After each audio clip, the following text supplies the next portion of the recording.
আসসালামু আলাইকুম সুপ্রিয় কৃষিপ্রেমী ড্রাগনপ্রেমী দর্শক শ্রোতা, শর্ট একটি ভিডিও, জাত পরিচিতির ভিডিও। দর্শক, আমরা এই যে হোয়াইট জায়ান্ট যে ড্রাগনের ভিডিও আমরা গত 2 বছর ধরে আপনাদেরকে দিয়ে আসছি। এটা হচ্ছে দেখুন কত বিগ সাইজ।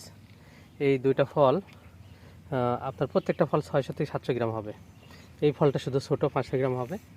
এই ফলটা 600 থেকে 700 গ্রাম, এই ফলটা 600 থেকে 700 গ্রাম, এটাও 600 গ্রাম, এটা 700-800 গ্রাম হবে।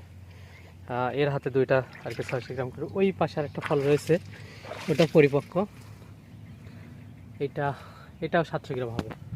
আমরা দুইটা কাটছি, হাতে দেখতে পেলেন। আর এটা ধরে 3টা 4টা 5টা 6টা 7টা 8টা 9টা, টোটালি 9টা ফল আমরা এখন হারভেস্ট করতেছি। এই 9টা ফলে মোটামুটি 6 কেজির মতো হবে। 9টা ফল 6 কেজির মতো হবে।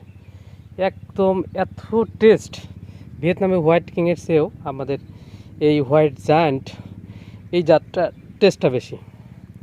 এর ডগার গেটআপ আলাদা, ভিতরে সাদা, ফলের গেটআপ আলাদা। এই যে দেখুন ফলের গেটআপ আলাদা, ধরন খুব যে কম ধরন তাও না।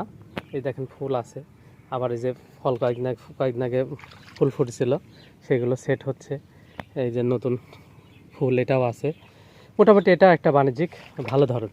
যে সকল দেশে সাদা ড্রাগনের চাহিদা বেশি, সে সকল দেশে কিন্তু এই জাতগুলো বাণিজ্যভাবে চাষ করা হয়।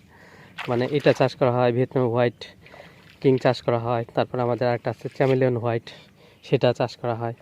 তো চ্যামেলিয়ন হোয়াইটের চেয়ে আমার কাছে এই জায়ান্ট হোয়াইটটা বেশি ভালো, এবং ভিয়েতনাম হোয়াইট কিং। তো এই তিনটার মধ্যে সবচেয়ে এটা আমার কাছে বেশি ভালো লাগে। এর ধরন, এর সাইজ, আকৃতি, টেস্ট, ফ্লেভার সব কিছু মিলে। ধন্যবাদ সবাইকে। আল্লাহ হাফেজ।